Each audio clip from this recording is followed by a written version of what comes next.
Gloire, gloire, gloire, béni soit l'Éternel. Que la paix, la grâce de Dieu soit avec vous. Je vous salue tous dans le nom merveilleux de Seigneur de gloire qui est Jésus-Christ de Nazareth, notre sauveur, rédempteur, notre médiateur de la nouvelle alliance. Alléluia. Béni soit l'Éternel.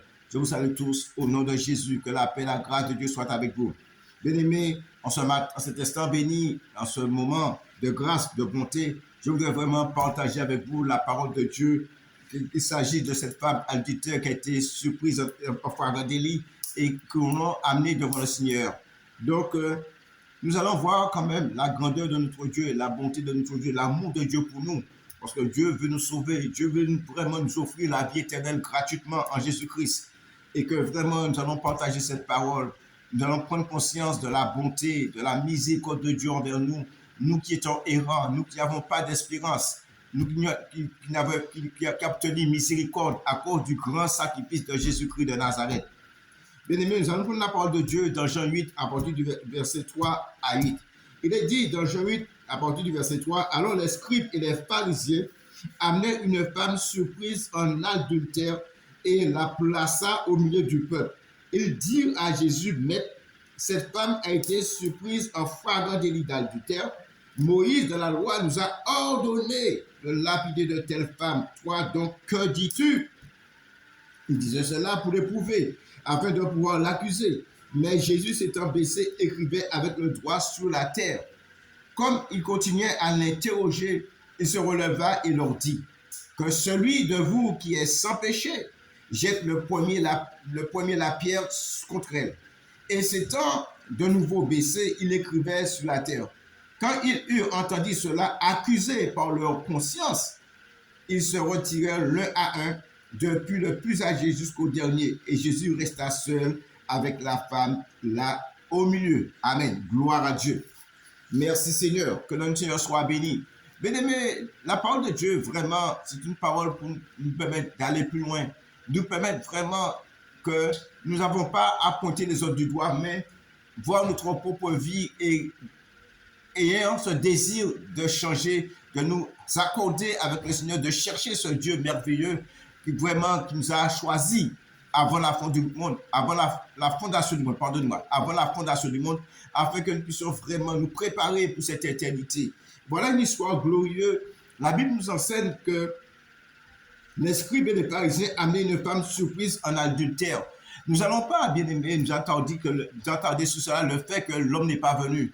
Mais l'enseignement que nous pouvons tirer, lorsque nous savons que les pharisiens, c'était des docteurs de la loi, nous savons que vraiment, les scribes, c'était vraiment des hommes vraiment habiles au niveau de la loi, des hommes vraiment, c'était vraiment des hommes qui enseignaient la loi, qui aimaient la loi, qui étaient attachés à la loi. Mais malheureusement, ils étaient vraiment mal intentionnés puisqu'ils venaient vers Jésus juste le fait pour l'éprouver, juste le fait pour voir comment il allait réagir par rapport à la loi de Moïse. Il s'appuyait sur la loi de Moïse, n'ayant aucune compassion, rien d'autre, mais juste pour pouvoir l'éprouver afin de l'accuser, pour voir si Jésus se conformait à cette loi. Puisqu'il dit que Moïse nous a ordonné, alléluia, alléluia, Moïse dans la loi nous a ordonné de lapider une telle femme. Et il dit, toi donc, que dis-tu? Alléluia. Quoi? Toi donc, que dis-tu? Et nous voyons que notre Seigneur, c'est vraiment, il est unique, rempli d'amour, de compassion, réalise et qui sait toutes choses, qui connaît l'état de nos cœurs, celui qui est venu pour ôter le péché du monde, celui qui est venu pour détruire les œuvres du diable, réalise que ces hommes sont vraiment mal intentionnés et sachant qui nous sommes, il nous donne une réponse, alléluia, précis, alléluia, afin que nous puissions réaliser qui nous sommes devant notre Seigneur. Comme il continuait à l'interroger, il se releva et leur dit que celui de vous qui est sans péché jette le premier la pierre contre elle. Et s'étant de nouveau baissé, il écrivait sur la terre. Quand ils entendirent cela, accusés par leur conscience, ils se retiraient un à un, depuis le plus âgé jusqu'au dernier. Et Jésus resta seul là avec la femme qui était au milieu. Gloire à Dieu. Donc, bien aimé, des hommes venant accuser Jésus-Christ de Nazareth, et Jésus leur donne la réponse qu'il faut. Il dit que celui de vous qui est sans péché lui jette le premier la pierre contre elle. Alléluia. Donc, nous voyons, bien aimés, ceux qui étaient venus accuser Jésus, ceux qui étaient venus pour l'éprouver, ont eu leur honte, ont eu leur compte aussi, parce que là, la parole que Jésus a lancée vers eux, cette parole d'amour, de compassion, cette parole de vérité, leur demande que celui qui est sans péché, alléluia, gloire à Dieu, alléluia, que celui qui est sans péché jette le premier la pierre contre elle, alléluia. Et la Bible dit que, accusés par leur conscience, alléluia, alléluia, ce qui est à l'intérieur de nous, les choses que l'homme ne voit pas, mais que le Seigneur sait, accusés par leur conscience, sachant qu'ils ne sont pas meilleurs que cette femme, chassant qu'ils ont fait ce qui est mal aux yeux de Dieu, cette réalité qui est en eux, ce mauvais cœur, désirant d'accuser le Seigneur, désirant de l'éprouver, alléluia, afin de porter un jugement contre le Seigneur, là, accusés par leur conscience, ils se sont retirés, réalisant qu'ils ne sont pas meilleurs que la femme, que tout à chacun. Nous sommes sous la grâce, personne n'est parfait. Alléluia. Mais ce qui est extraordinaire, Jésus-Christ est vraiment au-delà de toute chose. Lorsque nous vérifions la parole de Dieu, nous regardons dans Deutéronome 17. Pourquoi ce qui est dit? Dans Deutéronome 17, à partir du verset 7. Pourquoi ce qui est dit? Deutéronome 17, verset 7. Gloire à Dieu. Béni soit l'Éternel. Deutéronome 17, verset 7 nous dit ceci. Deutéronome 17, verset 7 nous dit, pardonnez-moi, Deutéronome 17, et c'est bien ça, 17, verset 7, pardonnez-moi. Deutéronome 17, verset 7 nous dit ceci, bien-aimés. Regardez sur la Bible. Deutéronome 17, verset 7 nous dit ceci. La main des témoins se levera la première sur lui pour le faire mourir, et la main de tout le peuple ensuite. Tu ôteras ainsi le mal au milieu de toi. Bien-aimés en Jésus-Christ, la Bible nous dit dans Deutéronome 17, verset 7, la main des témoins se levera la première sur lui pour le faire mourir. La main des témoins. Donc, dans l'Ancien Testament, Deutéronome nous apprend quelque chose d'extraordinaire. C'est la main de celui qui est témoin, qui a vu les choses. Le témoin à visuel, celui qui a vu les choses telles qu'elles étaient, comme ceux qui ont surpris cette femme en flagrant délit. Et là, Jésus ne va pas, Jésus va encore plus loin. De même comme il disait, vous avez appris, il a été dit. Alléluia. Elle pourrait être dans boudin, mais moi je vous dis. Et c'est de même là, Jésus te dit que celui qui est sans péché, alléluia, il va plus loin que le témoin. Il dit celui qui est sans péché. Et là, il fallait que la main des témoins, il fallait que ces témoins soient dignes de lancer, alléluia, alléluia, alléluia, la première pierre. Puisqu'ils ont vu quelque chose, mais il fallait qu'ils étaient dignes de pouvoir lancer la première pierre. Puisqu'on ne peut pas être gendarme et voleur. Soit on est voleur, soit on est gendarme. On ne peut pas être les deux. Alléluia. Et c'est ça qui est dans ce monde-là. On ne peut pas être gendarme et voleur en même temps. C'est pourquoi le Seigneur disait que le témoin, dans la pensée, que ce témoin est digne. Alléluia. Gloire à Dieu. Ce témoin est digne de lancer la pierre. Alléluia. Donc, nous voyons comment notre Dieu est vraiment précis en tout ce qu'il fait pour que nous ne soyons pas vraiment dans le trouble. Parce que la Bible nous enseigne quiconque croit en la personne de Jésus ne soit point confus. Amen. Donc, nous bénissons le Seigneur pour sa parole. Et là, bien-aimés en Jésus-Christ, la Bible nous enseigne ceci, nous dit que Jésus-Christ, voulant l'éprouver pour l'accuser, il leur demande seulement, alléluia, que celui qui est sans péché, alléluia, gloire à Dieu, merci Seigneur, que celui, alléluia, gloire à Jésus-Christ de Nazareth. Et c'est temps de nous, la Bible dit, comme il continue à l'interroger, il se releva et il dit que celui de vous qui est sans péché, jette le premier la pierre contre elle. Gloire à Dieu. Et là, bien-aimés, nous voyons que là, il y a deux alliances qui se rencontrent. L'ancienne alliance qui a vieilli, la lettre qui tue, et la nouvelle alliance, l'esprit qui vivifie. Alléluia. L'ancienne alliance, bien-aimés, qui était la circoncision de la chair, et la seconde qui est la circoncision de l'esprit. Alléluia. La conversion de cœur, celui qui croit en Jésus-Christ de Nazareth. Alléluia. Cette circoncision qui n'est pas faite de main d'homme. Oh Seigneur, sois béni. Et cette ancienne alliance qui était sur l'étape de pierre et la nouvelle qui est sur l'étape de cœur, alléluia, dont Dieu inscrit en nous, alléluia, ses lois, ses ordres, ses statuts, est inscrit en nous, alléluia, et qui nous offre ce cœur de chair, qui ôte en nous ce cœur de pierre, alléluia. Ces deux alliances qui se rencontrent, et nous, bien entendu, l'ancienne alliance, elle a vieilli. L'ancienne alliance, c'est la lettre qui tue. La nouvelle alliance, c'est l'esprit qui vivifie, l'esprit qui donne vie. Alléluia. Gloire à Dieu. Béni soit l'Éternel. Mais la Bible nous donne un enseignement encore plus profond concernant notre Seigneur de gloire, qui est Jésus-Christ de Nazareth. Prenons la parole de Dieu dans Matthieu 12 et nous allons voir combien notre Seigneur de gloire est venu dans le seul but pour nous délivrer de la mort, dans le seul but pour nous donner la vraie liberté, dans le seul but pour nous permettre de nous préparer à la rencontre de Dieu, afin de bénéficier pleinement de ce royaume dont nous ne sommes pas dignes. C'est pourquoi la Bible dit que nous sommes sauvés par le moyen de la foi, mais c'est par grâce que nous sommes sauvés. Alléluia. Ce ne sont pas par nos œuvres. Gloire à Dieu. La Bible nous parle de ce Seigneur merveilleux, Jésus-Christ de Nazareth. Dans Matthieu 12, verset 10, nous dit, voici mon serviteur que j'ai choisi. Alléluia. Mon bien-aimé en qui mon âme a pris plaisir. Gloire à Jésus. Je mettrai mon esprit sous lui et il annoncera la justice aux nations. Il ne constatera point, il ne criera point et personne n'entendra sa voix dans les roues. Jésus fait tout dans le calme. Jésus fait tout dans la paix. Vous avez dit, je vous donne ma paix, mais pas comme donne le monde. Gloire à Dieu. J'ai vaincu le monde pour vous. Je donne ma paix, une paix profonde, au plus profond de notre être, afin que nous ne soyons pas agités, afin que nous ne soyons pas troublés. Alléluia. Gloire à Dieu. Amen, amen. Et personne n'entendra sa voix dans les rues. Il n'est pas là pour faire du scandale. Il n'est pas là pour se faire voir. Il n'est pas là pour nous humilier, mais il est venu nous secourir, nous délivrer de la mort. Il est venu détruire les œuvres du diable. C'est l'agneau de Dieu qui ôte le péché du monde.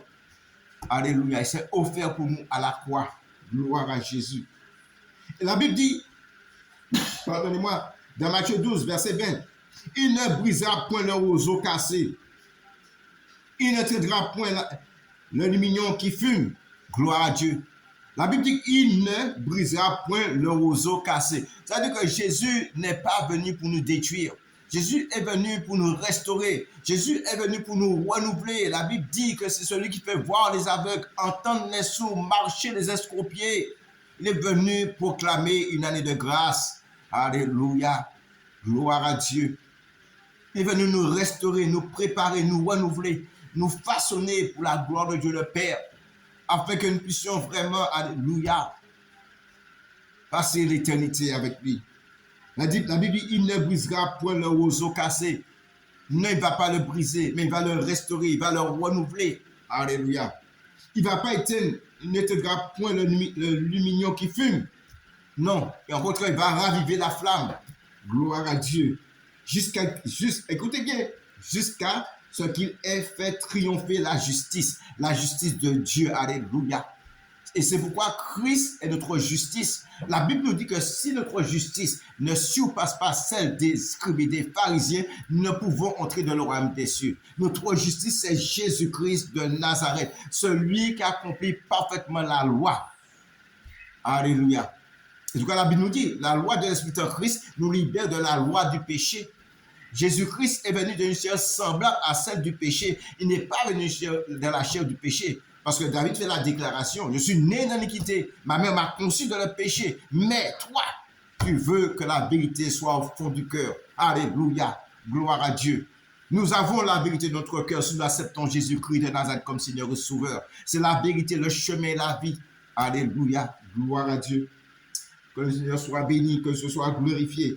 Et il dit, alléluia, jusqu'à qu'il ait fait triompher la justice, et les nations espérant en son nom. Et les nations espéront en son nom. Nous avons seul nous a été donné pour le salut, c'est Jésus-Christ de Nazareth, notre Seigneur, le Fils de Dieu qui est venu. Alléluia. Et la Bible nous dit que notre victoire, alléluia, est de le Fils de Dieu. Qui est, alléluia, qui a vaincu le monde? Sinon, celui qui croit que Jésus est Fils de Dieu. Et notre victoire, c'est notre foi. Celui qui est venu nous amener la paix, celui qui est venu nous amener la joie, celui qui est venu nous amener la délivrance, celui qui est venu vraiment nous affranchir afin que nous ne soyons plus esclaves du péché, mais que nous devenons esclaves de Dieu. La Bible dit que si nous sommes esclaves de Dieu, nous sommes des princes et des princesses. Alléluia, gloire à Dieu. Alléluia, que le Seigneur soit béni. que je sois glorifié, élevé, exalté, magnifié. Nous voyons la bonté de Dieu. Les hommes viennent avec la loi de Moïse. Alléluia. Gloire à Dieu. La Bible m'en donne un enseignement précis concernant la loi de Moïse, bien-aimé. Alléluia. Oh, sois béni. Alléluia. 2 Corinthiens 3, nous allons voir ce qui concerne la loi de Moïse. Alléluia. L'apôtre Paul donne un enseignement profond concernant ceux qui aiment la loi, ceux qui s'attachent à la loi. Regardez ce que la Bible nous dit, bien-aimés. Gloire à Dieu. Alléluia. Concernant la loi de Moïse, dans 2 Corinthiens 3, verset 14, il dit, mais ils sont devenus durs d'entendement, car jusqu'à ce jour, le même voile demeure quand ils font la lecture dans l'Ancien Testament et ne se lève pas parce que c'est en Christ qu'il disparaît. Jusqu'à ce jour, quand on lit Moïse, un voile est jeté sur leur cœur. Mais lorsque les cœurs se convertissent au Seigneur, le voile est ôté. Alléluia. Quelle révélation que nous donne l'apôtre Paul. Ceux qui s'attachent à la loi, qui aiment condamner, qui aiment détruire, briser, sans compassion. Alléluia. Il dit, alléluia. Mais ils sont devenus durs de l'entendement, car jusqu'à ce jour, le même voile demeure quand ils font la lecture de l'Ancien Testament et ne se lèvent pas parce que c'est en Christ qu'il disparaît. C'est Christ qui est venu avec cette nouvelle alliance. La Bible dit que la loi n'a rien amené à la perfection. Mais Christ nous amène à la perfection. Christ nous amène à la simplicité. Christ nous amène à l'amour. Christ nous amène à la compassion. Christ veut nous rendre sensibles à la situation de l'autre. Alléluia. Gloire à Dieu. Jusqu'à ce jour, lorsqu'on lit Moïse, un voile est jeté sur leur cœur. Mais lorsque les cœurs se convertissent au Seigneur, le voile est ôté. Or, le Seigneur, c'est l'Esprit. Là où est l'Esprit, le Seigneur, alléluia, là où est l'Esprit du Seigneur, là est la liberté. Alléluia. La liberté que Jésus parle, cette liberté que nous soyons plus esclaves du péché. Nous avons cette liberté pour servir le Seigneur. Et c'est pourquoi il dit que le sang précieux de Christ, le sang de Christ de l'Esprit éternel, lave notre conscience des œuvres mortes, afin que nous servions le Dieu vivant. Alléluia. Gloire à Dieu. Amen, amen, amen. Béni soit l'Éternel. Gloire à Jésus. Celui qui est venu, Jésus-Christ de Nazareth, non pour briser, il n'est pas venu éteindre la flamme qui est en nous, mais au contraire, il est venu pour vraiment ranimer cette flamme. Gloire à Dieu. Nous retournons, bien-aimés, dans Jean 8 et nous allons poursuivre la lecture pour voir la grandeur de notre Seigneur de gloire qui est Jésus-Christ de Nazareth. Que son nom soit béni, que son nom soit loué, adoré, exalté, magnifié, car il est digne de louange, d'adoration, de reconnaissance. Alléluia. La Bible dit ceci, ceux qui étaient venus accuser Jésus, ceux qui étaient venus dans l'intention de l'accuser, avec déjà l'intention. Alléluia. La Bible nous enseigne qu'eux-mêmes, leur propre conscience, alléluia, les accusaient. Gloire à Jésus. Béni soit l'Éternel. Alors la Bible nous dit, bien-aimé, dans le verset 10, alors s'étant relevé et ne voyant plus que la femme, Jésus lui dit, femme, où sont ceux qui t'accusaient? Personne n'a t-il condamné? Elle répondit, non, mon Seigneur. Et Jésus lui dit, je ne te condamne pas non plus, va et ne pêche plus. Gloire à Dieu.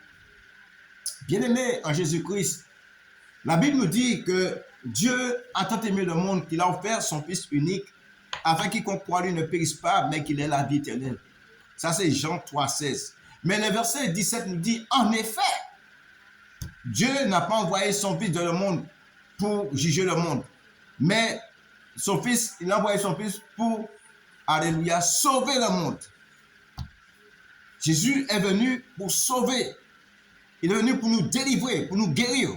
Et c'est pourquoi, lorsqu'il était à Samarie, il n'a pas été reçu dans l'hôtel. Les disciples ont demandé, Seigneur, veux-tu que nous puissions commander le feu du ciel? Il les a répondu, vous ne savez pas de quel esprit vous êtes animés. Bien-aimés en Jésus-Christ, combien de fois, par nos pensées, nos jugements, nos critiques, nous sommes des destructeurs? Nous sommes là pour détruire, nous ne sommes pas là pour vraiment bâtir. Nous ne sommes pas là pour une réconciliation. Mais nous voulons défendre notre propre conception Nous voulons toujours pointer les autres du doigt. Ils ne sont pas meilleurs que qui que ce soit. Là, Jésus dit une parole puissante, réelle. Le Seigneur Jésus, alors s'étant relevé et ne voyant plus que la femme, Jésus lui dit, femme, où sont ceux qui t'accusaient? Personne ne t'a-t-il condamné? Elle répondit, non, Seigneur. Jésus lui dit, je ne te condamne pas non plus. Va, il ne pêche plus. Bien-aimés en Jésus-Christ, comprenons bien ce qui se passe. La Bible nous dit que la loi de l'Esprit qui est en Christ nous libère de la loi du péché. Jésus-Christ de Nazareth à cette femme, va.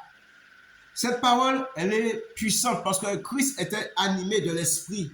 Christ avait en lui les paroles de vie, les paroles de réconciliation. Cette parole qui te fait passer de la mort à la vie. Alléluia. Et cette femme, lorsque Christ dit va, c'est pas que Christ s'associe avec cette femme de le péché. Non, la Bible nous dit que Dieu est le péché, mais il aime le pécheur. Alléluia.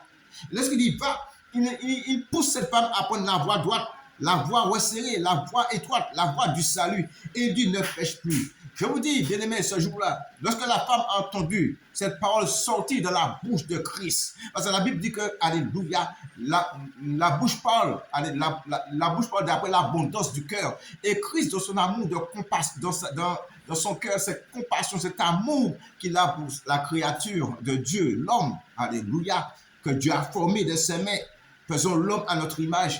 Cette parole est sortie remplie d'amour, de compassion. Cette femme a été touchée, réalisant que Dieu est le péché, mais Dieu aime le pécheur. Alléluia. Et cette femme a réalisé le danger du péché. Alléluia. Souvent, on dit la cigarette tue, l'alcool tue, mais le péché aussi tue. Mais définitivement, le péché met une séparation entre nous et Dieu. Le péché nous empêche d'avancer. Le péché, c'est quelque chose de terrible. Ce que Dieu est au-dessus de toutes choses. Et pourtant, tout homme est pécheur. Et Dieu nous aide. Mais Dieu voudrait que nous puissions entrer dans cette liberté. Va. Que nous prenions une route nouvelle. Que nous entrons dans une nouvelle créature. Dont les choses anciennes sont passées. Et toutes choses sont devenues nouvelles. Alléluia.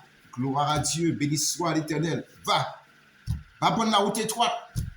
Va prendre la route qui amène vers Jésus. La route qui te conduit alléluia, dans la droiture. Et c'est pourquoi Christ avait fait cette déclaration à cette femme samaritaine, lui disant, si tu savais qu'il te demandait à boire, toi-même tu le demandais, il t'aurait donné l'eau vive qui conduit à la vie éternelle. Alléluia. Gloire à Dieu.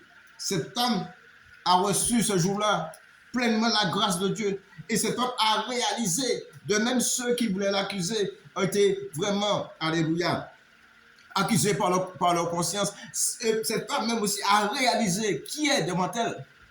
Le Seigneur de gloire, celui qui est venu pour sauver, celui qui est venu libérer les captifs, celui qui est venu faire voir les aveugles, celui qui est venu nous enlever dans les ténèbres, nous amener dans la lumière admirable de notre Dieu pour passer l'éternité avec le roi des gloires. Et que vraiment, que ce Seigneur merveilleux n'est pas là pour nous condamner, il n'est pas là pour nous détruire, mais il est venu pour nous sauver. Il est venu pour nous réconcilier avec notre Dieu. Il a versé son sang pour cela. Celui qui a accepté la couronne d'épines, le roi des rois, le Seigneur des seigneurs, a accepté la couronne d'épines à cause de nous. Alléluia. L'agneau qui ôte le péché du monde. Alléluia. Celui qui est venu vraiment nous amener pleinement la vie. Le bon berger qui donne sa vie pour ses brebis. Et c'est celui qui est le seul bon berger. Il y a un seul berger, il y a aussi un seul troupeau. Que vraiment, parmi les frères et sœurs, que tout esprit de division soit détruit, brisé, parce qu'il y a un seul berger, il y a un seul troupeau. Alléluia. Gloire à Dieu. Béni soit l'Éternel. Alléluia. Gloire à Jésus. Que le Seigneur soit béni, que son nom soit glorifié. Elle répondit non, Seigneur. Et Jésus lui dit, je ne te condamne pas non plus. Va. Alléluia. Retrouve ta liberté. Alléluia. Donne une liberté. Et il dit, ne pêche plus. Alléluia. Je te dis en ce matin, si tu as une relation avec Christ et tu as communié, tu as fait quelque chose qui n'est pas vraiment dans sa sainte volonté, il te dit, va, il ne pêche plus. Je sais que tu vas être toujours plus profond de toi-même. Ce ne sont pas les paroles d'un homme, mais ce sont les paroles de quelqu'un d'extraordinaire. Et c'est pourquoi il est dit dans Jean 6, je crois, il est dit ceci. Il dit, aucun homme n'a parlé comme cet homme. Alléluia. Je vais te montrer. Car la parole de Christ est une parole de vie, une parole d'esprit, remplie de compassion, remplie d'amour. Alléluia. Gloire à Jésus. Amen, amen, amen. Alléluia. C'est quelque chose d'extraordinaire, notre Seigneur de gloire qui est Jésus-Christ de Nazareth. Oh Dieu, sois béni. Alléluia. Merci Seigneur. Merci, merci, merci. Aucun homme n'a jamais parlé ainsi comme Jésus. Et ils ont remarqué, même les scribes le disaient, pas les scribes, les gens disaient ça. Jésus n'enseignait pas comme les scribes et les pharisiens. Il avait un enseignement plus profond, un enseignement rempli d'amour, de compassion, mais il y avait l'esprit qui accompagnait afin que les gens soient touchés. Et c'est pourquoi nous-mêmes qui nous disons nous sommes serviteurs de Dieu, nous avons beaucoup d'efforts à faire. C'est la Bible nous dit, lorsque nous prêchons la parole de Dieu, Dieu doit nous accompagner par des miracles et des prodiges. Où sont ces miracles et ces prodiges? Je suis là-dedans. Combien nous avons besoin de consécration afin que l'Église de Dieu puisse avancer, afin que le peuple soit béni, soit transformé. Alléluia. Je vous bénis tous dans le nom de Jésus-Christ de Nazareth. Que la paix et la grâce de Dieu soient avec vous. Merci. Soyez bénis. Que Dieu vous fortifie au nom de Jésus-Christ de Nazareth.